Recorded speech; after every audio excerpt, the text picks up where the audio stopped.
namin may pinanin. Ganun yung unang panahon. Nicaragua of the Philippines ang dapat.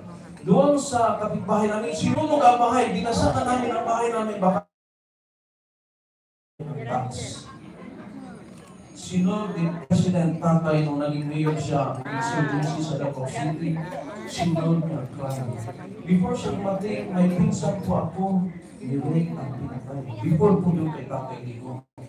Kaya takot na kami lahat sa Davao City.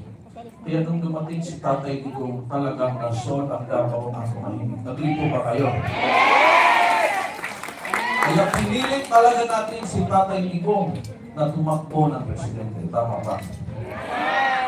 Kailangan po tayo ay magkaisa ngayon sa ating Independence Day. Alalahanin natin na ang pagiging Pilipino, ang isang karakter po ng Pilipino, ayon tayo po ay masyadong hospitable. Agree ba? Napansin ko po, kahit saan pumupunta tayo, kahit sa Pilipinas, pag nagtatanong ka lang, asan ba dito yung bahay ni Kapitang? Sasabihin nga gano'n siya, Sir, punta ka doon sa may dulo, pagdating sa kanto, may simbahan, sa harap ng simbahan, may water purification. Hindi ko doon sa kanto, may makita kang traffic light, pagdating doon, bibila ka ng 5 bahay, doon ay bahay ni Kapitang. Gano'n ang karakter ng Pilipino. Masyadong hospitable, kung pili sila yung magiging haggard para ihatid ka. Yan ang salit ng mga foreigners na pumunta ng Pilipinas sa atin. Lalo na ng mga afam. Sa sobrang pagka-hospitable natin, inaasawa na natin ang mga abang.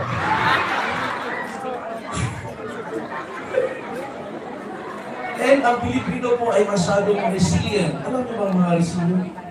Kahit baha, nagsiselfie pa. Correct ba? Pero ang ibig sabihin noon ay matatag tayo. Dahil naniniwala tayo na makakabangon tayo. Agree ba? Yan po ang nasa Pilipino. Bakit tayo naniniwala na makabangon tayo kung may problema? Dahil naniniwala ang Pilipino na may Diyos. Both Kristiyano at Muslim. Yan ang paningin ng buong mundo sa atin at huwag natin walain yun. Hindi atheist ang paningin sa mga Pilipino. Tayo po ay may Diyos. Agree ba?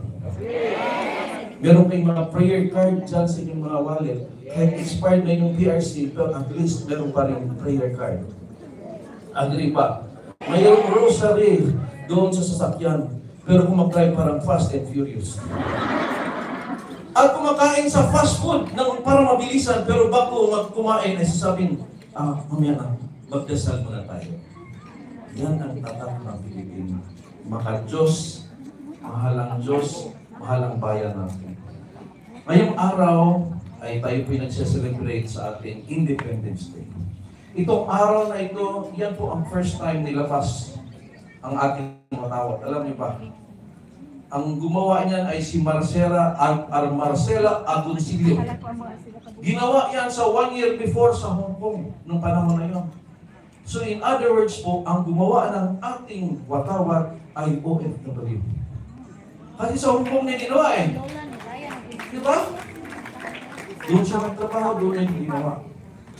Yung araw na din po yan, nagkaroon po tayo ng national anthem, itong araw na ito. That's why we have to respect the national anthem. At itong araw na ito, nagkaroon tayo ng first president, si Emilio Aguinaldo. Yung nasa 5 pesos dati, na ginagawang, ano yun? Randy Santiago. Yung high school ako, yung pera ginagawang Randy Santiago.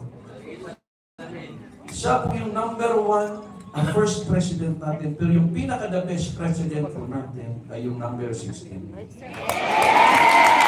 No other than the former President Rudy Roa Duterte.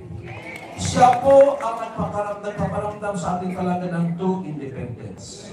Hindi siya tuta ng any country. He is friend to all countries, enemy to no country. Nakikita mo hindi siya lumuluhod kahit kaninong mga presidente sa ibang bansa. Tumatayo siya, proud as president ng isang Pilipinas. Hindi siya lumuluhod sa mga oligarchs, sa mga bilyonaryo. Hindi siya lumuluhod sa mga congressman na hindi mabibigyan, hindi ka susuportahan. Mahal niya ang Pilipinas. Doon lang